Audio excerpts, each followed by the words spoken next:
Hello everybody, it's the Raven Knight and welcome to my weekly update video. I got a lot to talk about, so let's not waste any time and get right into it. So, first I just want to tell you, please stay tuned till the end of the video because there's going to be an opportunity for y'all to make a vote that's going to determine something about the future of the channel. So please stay tuned till the end. I know that that's asking a lot, but just you'll see why. Okay, secondly, I hope you all enjoyed the Infographics response video. Just released that. It is my third response to Infographics, and at the end of the video, well, before the end, I'm going to talk about my full thoughts on Infographics and clarify a few points. But before I get to that, should say that I'm back to work full-time. I'm now working 6 to 5 days a week, and that's a lot, and they work me a lot of hours. It's just going to be a little bit more difficult to be able to put out videos super fast, which has been a complaint among some of my community. So please know that I am trying to work on the videos that y'all asked me to. It just takes time. And one of the videos that y'all been asking for consistently is For Honor and Glory. For those of you who don't know what that is, it is a original story written by me about what would happen if orcs from the Warhammer world showed up in the For Honor world and how For Honor would react to them. It's a fun story, and I am enjoying working on it. I do like the story. Someone actually asked me, are you just no longer interested in it because it's been a month since the last chapter? Here's the reason it takes so much longer. With stories like this that are popular with my community, but ones that deal with a lot of different fan bases and fandoms and lore, I have to be very careful about how I write them, about how I work with them.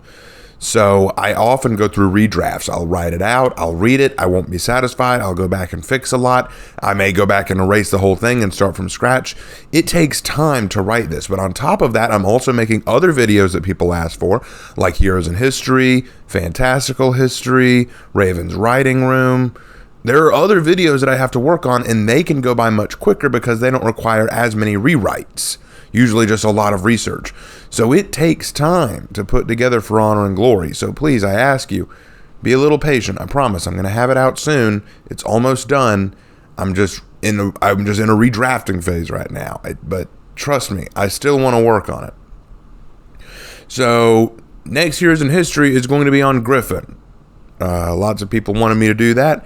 I don't know why everyone says it. They all say, now that he's been nerfed, talk about Gryphon. And I was telling this to some of my friends who I was gaming with the other day. I was going, why does that matter? You know, why does it matter? Like, hey man, you know this hero that was just nerfed? Well, now you can talk about him historically because him being nerfed matters somehow. What? Anyway, but yes, I will be doing Gryphon in the next Heroes in History. Most of y'all know exactly who he's based on. I've talked about it numerous times, so I'm sure y'all won't be surprised. But I'll try to add some more context and some more explanation as I tend to do. I hope y'all will enjoy it. And as for my short stories, y'all have noticed that I've been releasing some Death Diary entries and short stories lately. A large part of that is because a lot of y'all have pointed out, hey man, we really like hearing your stories. And so I don't mind sharing them. And some people have even said, since I've been doing the Raven's Writing Room, hey, what about your own stories? Can you share some of your own stories? And some people have asked me to do that. So I said, okay, these are a few of my own stories that I will gladly read to you. They're short. They don't take too long. You can watch them in about 10 to 15 minutes. Not a big deal. So I enjoy making them, and I will definitely make more. Death Diary especially. The truth about Death Diary is I had already written out all the entries, but looking back on them now, it's been several years since I worked on it, so I want to rewrite a lot of them. So as I rewrite them, I'd be glad to share more of those with you. Please comment down below what you think about those and whether or not you enjoy them. I enjoy working on them. I enjoy reading them. So I will continue, but I like to know that y'all like them too. So I will also be making playlists for them so that you can go back and listen to any of my short stories and enjoy them. Now, people have also been asking me to read creepypastas and the SCP Foundation, like horror-related stuff, because apparently my voice is conducive to that. I don't know whether to feel flattered or ashamed of that, but more to the point, I don't mind reading those. If you could maybe link me to some specific ones that you think would be good for me to read, because I'm not that into creepypasta or SPC or SCPC. I can't even get the letter right. If I knew more about it, I'd be more gung-ho, but really, I don't know enough about it. So if y'all have any specific ones, I'll give them a read and see if I'd like to do them. But we'll see about that. Okay, so about the infographics show. The reason I went so hard on the infographics show this time, I think you can actually watch my infographics show videos and see a progression of frustration from me. In the very first one I did on Vikings versus Samurai, I kind of, joked it off, like played around with it a little bit because it was minor stuff. It wasn't that big a deal. With the Knights one, I got angry because I don't understand why you would want to lie about the Knights in this way. Like, selling this misinformation. It was blatant lies. A lot of that stuff was just pure and simple lies. Like saying that knights had the right to go and kill peasants. No, they did not. They did not have that right. I don't know why you're lying.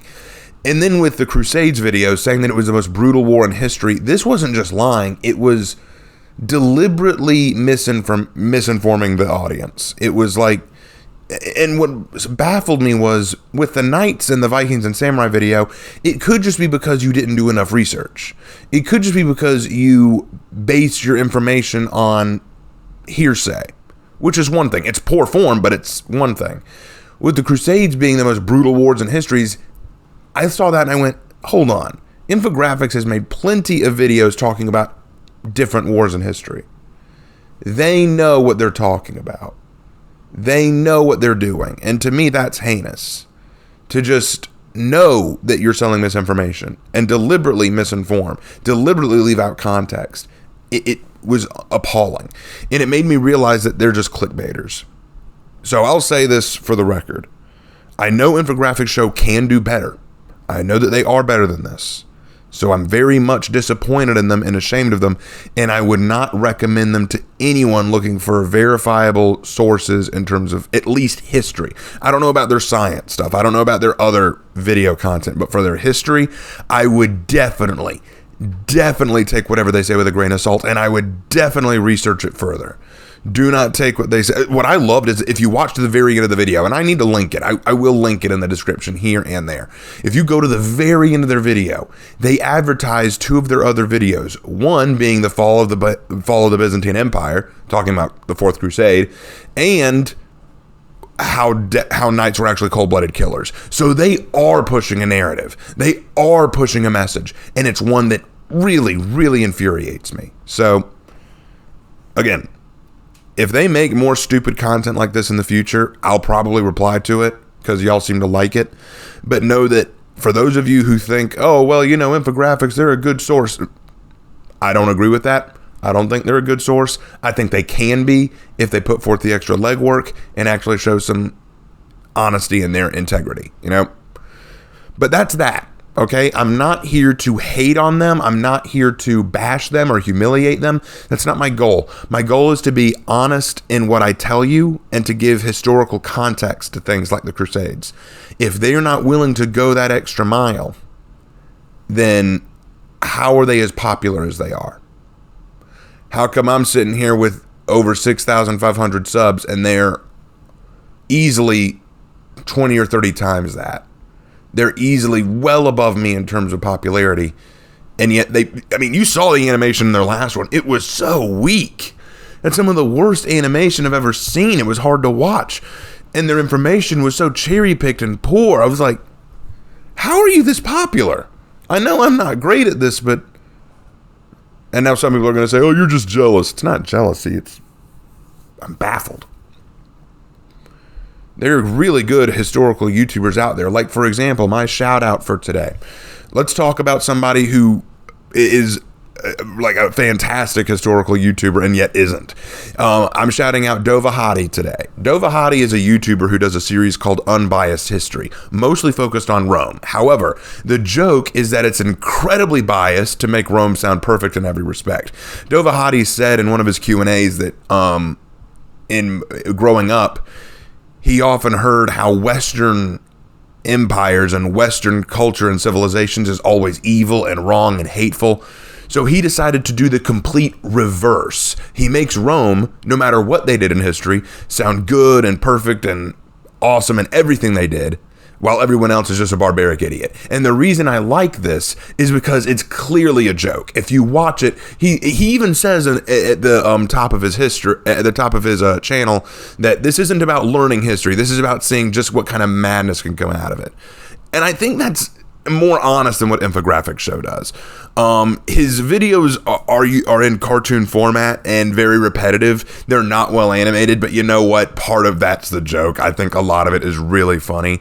If you're interested, if you love Roman history and you want to have a good laugh at some good jokes, I definitely recommend Dovahati, but you have to go in knowing that he's deliberately creating a parody. He's deliberately creating satire. This is him saying, like, whenever he goes that the Romans were the best ever, like, at everything, know that he's joking.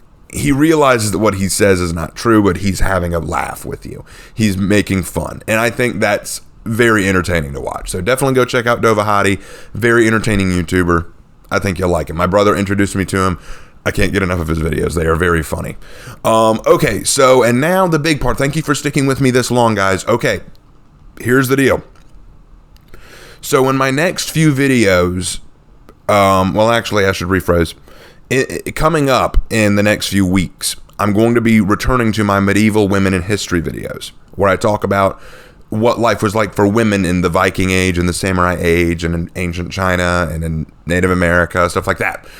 I want to do those, but one thing that was happening was people were saying, in my last video, I used an image of a female raven in a princess outfit for the knights, and so people were saying, does this mean that you're going to have a female raven image for each individual faction?